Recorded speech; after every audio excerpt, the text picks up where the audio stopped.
Bu, ini kardusnya buat ibu ya. Kamu bisa lihat saya? Maaf ganggu. Dek, tunggu. Dek. Ibu ngikutin saya terus kenapa sih? Ibu mau apa? Saya juga nggak tahu kenapa saya bisa begini. Tadi pagi pas saya lagi nyapu, dada saya tiba-tiba sesak, terus saya pingsan. Pas sadar, semua orang nggak bisa lihat saya. Cuma kamu yang bisa, Dek. Loh, bukannya itu berarti udah meninggal? Masa sih? Saya udah meninggal. Ya udah, karena udah terjadi, ibu pergi reinkarnasi aja. Dek, tolongin saya dong. Anak saya lagi nungguin saya kirim uang bulanan. Jangan bilang ibu nyuruh saya buat biayain anak ibu. Enggak. Uang saya ada di asrama, di dalam saku baju. Tolong ambilin dan kasih ke anak saya. Boleh kan? Ya udahlah. Tenang aja, malam ini aku yang traktir. Kamu ya namanya Noel. Iya, kamu siapa? Ibu kamu nunggu di gerbang kampus. Dia mau ketemu sama kamu. Kamu salah orang kali. Ngapain nih buku ke kampus? Ibumu bukannya petugas kebersihan di Jalan Malioboro ya? Kamu ngomong apa sih? Ibuku itu bos perusahaan. Ini uang dari tabungan ibumu. Kalau kamu mau, temui aku di gerbang kampus. Kalau kamu nggak mau, anggap aja aku nggak pernah ngomong. Apa saya bikin anak saya malu ya? Cari uang pakai keringat sendiri, apa yang bikin malu? Mana uangnya? Kamu nggak mau ketemu ibumu dulu? Aku kan udah pernah bilang ke dia, ada urusan atau enggak, nggak usah nyamperin aku ke kampus. Transfer aja kan bisa. Bikin malu dilihat teman-temanku. Emangnya kenapa kalau misalnya dilihat teman sendiri? Itu ibu kamu. Ibu yang udah ngelahirin kamu dan memberikan kebahagiaan buat kamu. Ini udah lo nggak bersyukur, malah jijik sama ibu sendiri. Gila ya kamu? Kok siapa berani nyuruh-nyuruh aku? Oh, aku tahu. Pasti dia kan yang nyuruh kamu. Mana orangnya? Hah? Mana? Bu! Ibumu udah meninggal. Tadi pagi pas lagi nyapu jalanan, tiba-tiba dia kena serangan jantung. Sampai detik-detik akhirnya, dia masih sempat mikirin gimana caranya ngasih uang ke kamu untuk biaya kuliah kamu. Selama ini, dia selalu mikirin masa depan kamu, supaya masa depan kamu cerah. Tapi, lihat kamu. Kalau kamu malu sama latar belakang keluarga kamu, kamu bisa ubah nasib pakai tanganmu sendiri, bukan malah meres orang tuamu. Maafin aku. Ibu! Nah, ibu cuma bisa bantu kamu sampai di sini. Jalan ke depannya, kamu harus bisa mandiri ya. Dek, saya pamit ya. Makasih banyak. Kasih sayang keluarga itu seperti penghitungan mundur. Kita nggak bisa memutar balik waktu. Hal yang bisa kita lakukan hanyalah menghargai setiap waktu saat bisa bersama keluarga. Aku memiliki remote penghenti waktu.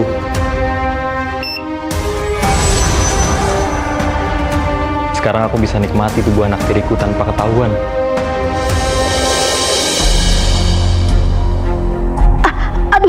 Aduhku kok sakit? Bu! Lalu semenjak itu aku pun hamil dan entah kenapa tiap kali aku bangun bahwa perutku selalu sakit. Lagi? Jujur sama Mama, kamu hamil? Astagfirullah Nadine, hamil sama siapa kamu nak? Nah itu dia mah Nadine nggak tahu. Tapi seminggu belakangan ini bahwa perut Nadine selalu sakit setiap bangun. Alasan macam apa itu? Pokoknya mulai sekarang kamu pergi dari rumah ini. Tapi mah Nadine beneran nggak tahu. Mama bilang pergi. Bisa-bisanya Nadine hamil. Tahu gitu kan aku harus hati-hati. Kalau gini kan dia jadi diusir. Mas, kamu ngapain? Kok teriak-teriak?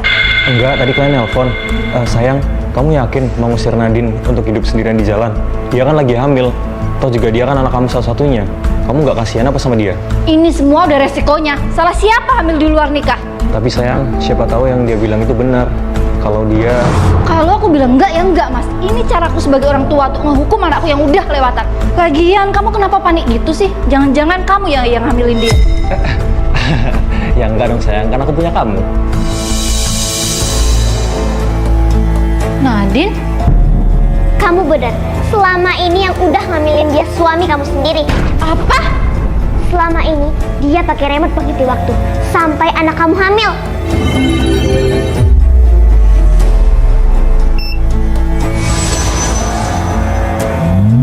Itu alasannya kenapa dia bangun tidur selalu sakit perutnya.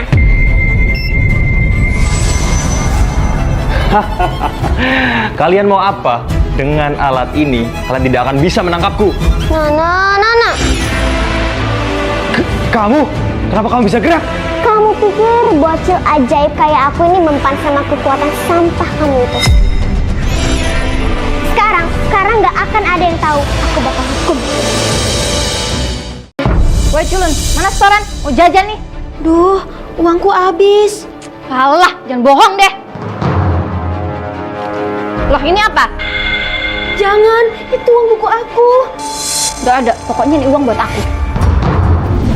Tolongin aku, Bastian. Kiran sering banget malakin aku. Tolong kasih aku kekuatan. Oke, aku bakal kasih kamu bodyguard yang bakal ngikutin kamu kemana aja. Dan dia akan melindungi kamu ketika kamu terasa terancam.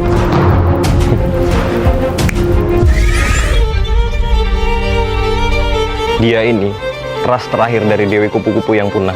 Dan selama dia hidup, dia akan mengabdi ke kamu. Wih, keren.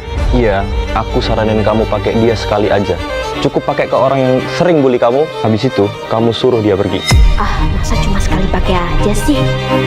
Ya udah, kalau gitu kami pergi dulu ya. Ayo bodyguard, kita pergi. Siap. Aku mau kamu ngelindungin aku selamanya.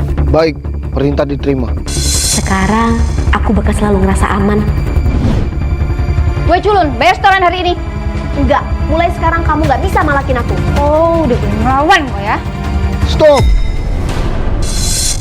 Kamu siapa?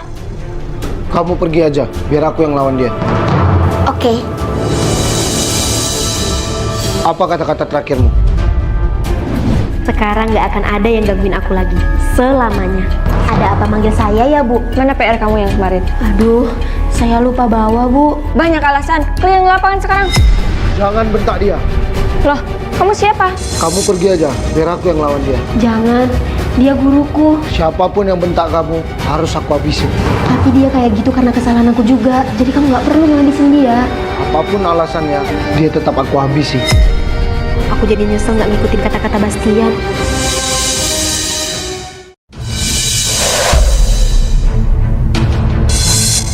Sayang, tunggu nanti ya. Aku harap juga berkas, bareng Harum. Iya mas, jangan lama-lama ya.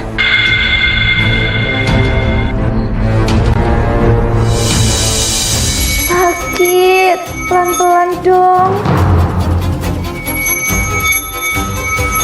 Wes, garwane jenengan fix selingkuh.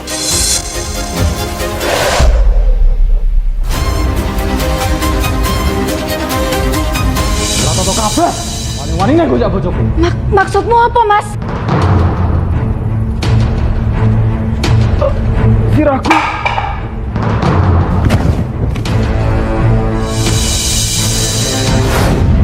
Awalnya kami sengaja menuang obat penenang di minuman suamiku.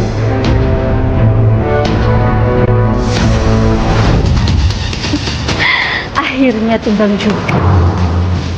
Ayo, mumpung dia belum sadar.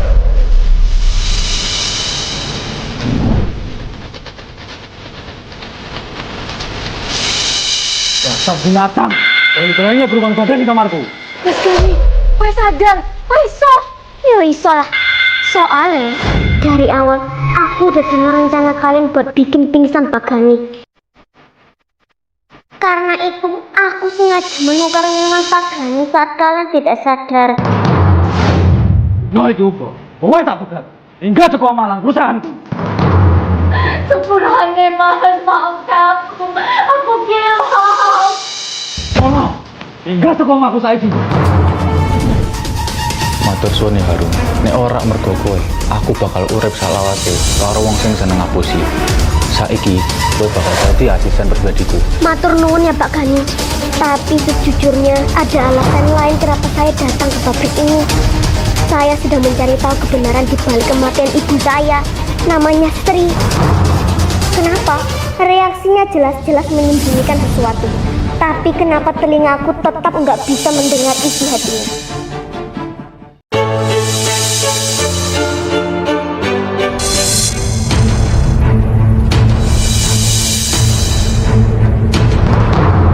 Astagfirullahaladzim Bu Nadia, ini kenapa berantakan begini?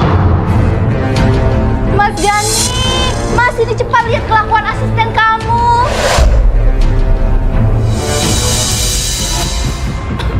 Mas Gani, lihat kelakuan asisten kesayanganmu. Dia marah-marah gak jelas, mengacak-acak ruangan kita dan menghancurkan sampel-sampel rokokmu. Ya Allah, sumpah Pak Gani bukan saya yang ngelakuinnya. Bu Nadia yang bikin ini semua. Astaga, udah salah masih berani fitnah majikan. Aku ngelakuin ini karena aku tahu Mas Gani pasti tertarik sama asistennya.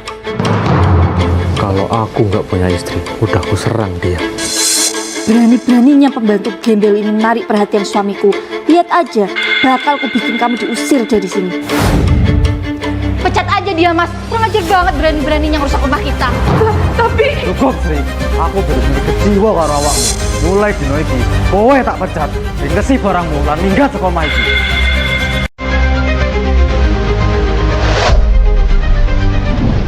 Bodoh sekali kamu memecat Pri. Maksud Bapak apa? Dia sudah melakukan banyak kesalahan. Gani rasa dia. Dia yang melakukan kesalahan atau istrimu yang sengaja membuat semua fitnah itu?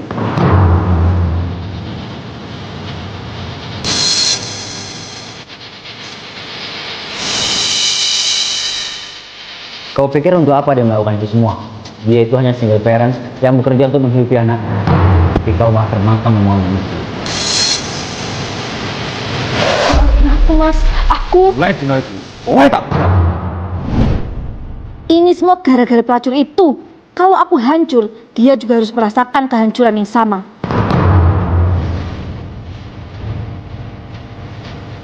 mati kau! Bu Nadia.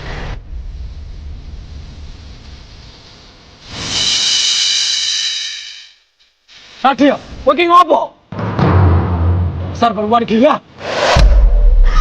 Tunggu, Mas. Oke, kalau Mas mau penjarain aku, tapi gimana dengan Sri? Mas mau nanggung semua ini? Benar kata Nadia. Kalau polisi tahu istriku mencelakai mantan asistennya sampai cacat, nama baikku, martabatku, dan saham perusahaan pabrik kretekku pasti akan hancur lebur tercoreng skandal ini. Tolong.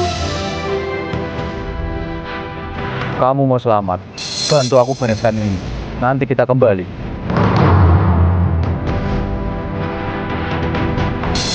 Maafin aku. Aku lebih memilih kehidupanku lah.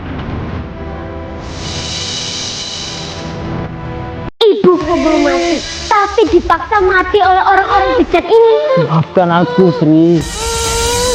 Maafkan aku pernah berbuat hal aneh padamu, Sri. Itu semua aku lakukan karena aku menyukaimu.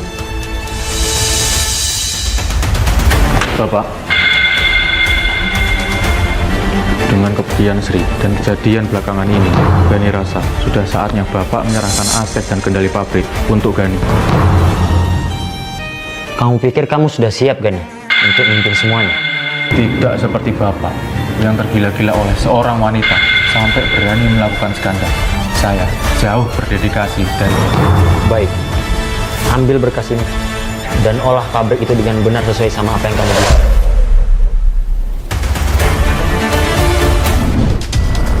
Mas, aku mohon, Mas. Maafkan aku. Aku pengen rujuk. Awet dulu iso udah janji ki kabeh. Tuh, sama awakmu. Putusanku wis bulat. Kamu tahu, Nadia, kalau bukan karena Harum, anaknya Sri, aku tidak akan pernah tahu kebusukanmu dan perselingkuhanmu di pabrik ini. Anaknya Sri. Anaknya Sri, anak dari perempuan gembel yang dulu aku fitnah. Perempuan yang aku buat cacat dan akhirnya dibunuh sendiri sama Mas Gani.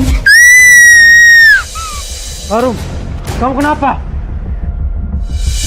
Enggak apa-apa, Pak. Tadi penyakit psikologi saya kambuh. Sekarang udah nggak apa-apa kok. Nanti kita coba cek ya. Sekarang Nadia, angkat kaki dari perusahaanku. Kali ini, aku benar-benar terahin kamu. Kalau kamu masih ngotot, aku nggak segan-segan bakal bawa kamu ke penjara. Penjara? Jangan-jangan dia mau laporin aku. Selama ini aku cuma dimanfaatkan oleh si laki-laki itu. Gani, pantas saja aku tidak bisa membaca dia. Dia menyembunyikan kebusukan yang paling gede. Nadia dan